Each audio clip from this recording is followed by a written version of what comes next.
Hi everyone, sorry I've been totally rushed off my feet, so I hope you don't mind if I eat my dinner while I edit this. Right, so, a little while before lockdown, I went to Fleet Street looking for Sweeney Todd, the demon barber. Now, if you're not familiar with the story, the important aspects are as follows.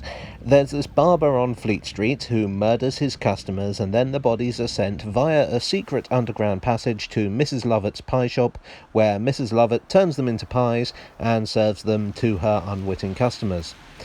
There have been many variations on the tale, but those are the basics. Todd's shop was supposedly at number 152, which is now a McDonald's. I refuse to comment on this fact. However, the shop was also supposedly by St. Saviour's Church.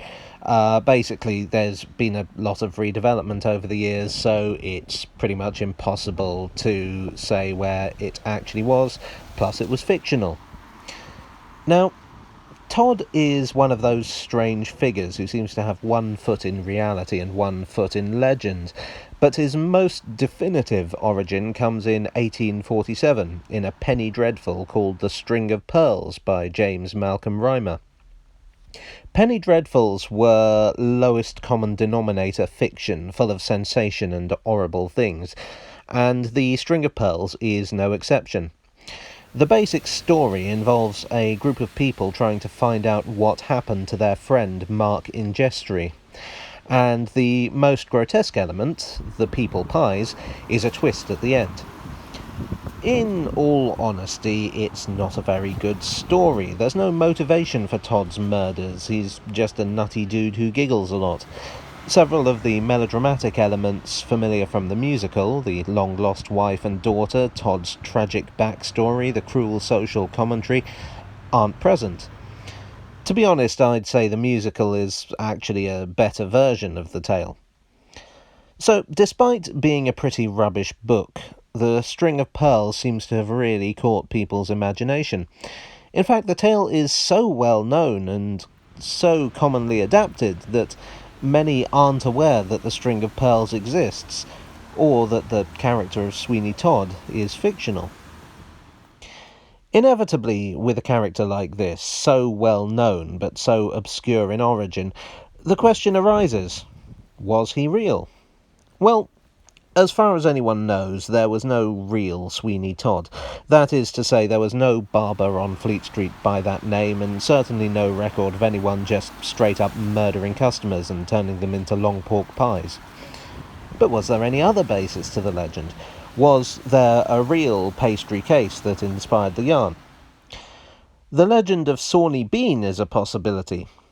Bean was, according to Scottish legend, a 16th century robber and murderer, whose family had a dietary inclination towards man-flesh. Sawney and Sweeney sound similar, and Sweeney is a Scottish name originally. Bean, incidentally, is no more likely to be real than his London counterpart. An 1824 sensationalist story, A Terrific Story of the Rue Up, bears a remarkable similarity.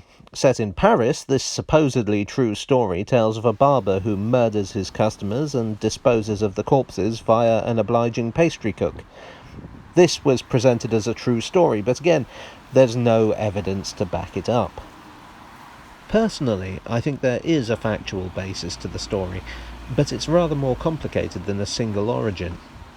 In the book The Life and Adventures of Martin Chuzzlewit, Charles Dickens alludes to preparers of cannibalistic pastry who are represented in country legends as doing a lively retail business in the metropolis.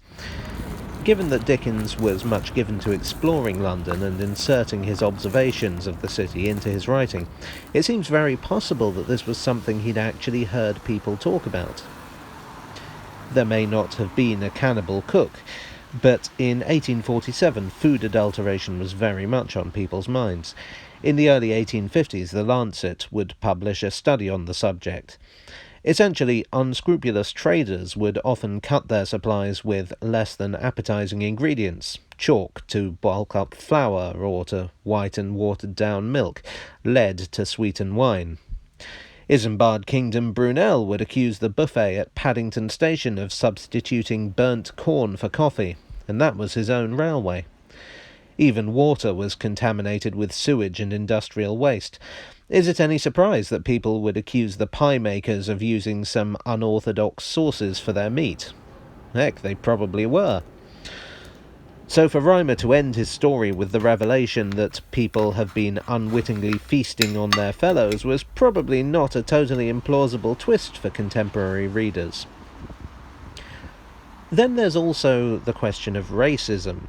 The name Sweeney is Scottish, as I said, but it has a strong Irish association. In the mid-19th century, anti-Irish sentiment was common in Britain. Dumb Irishmen jokes were the least of it.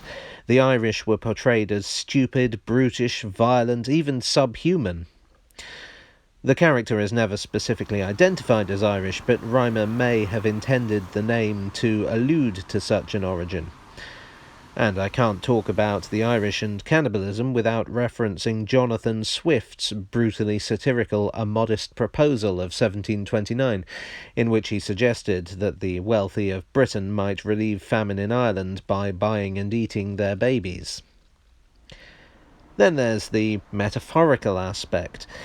This was the Industrial Revolution. It was a time when the population of Britain was undergoing a huge shift as people left the country in the hope of finding prosperity in the expanding cities. What they found in London wasn't streets paved with gold, but an overcrowded, polluted metropolis of crime and exploitation, where no one knew each other, where a country gent might see more people in a day than he'd seen in his entire life. Here were people from all over the country, all over the world, rubbing shoulders. It must have been quite a frightening place. Maybe Sweeney Todd, then, is a metaphor. Todd is an Old English word for fox. Sweeney Todd as cunning predator, the sophisticated established Londoner at the heart of the city, preying on poor outsiders, such as the sailors in The String of Pearls. Sweeney Todd is 19th century London. Like the city, he'll win your trust and slit your throat. He'll swallow you up. Literally.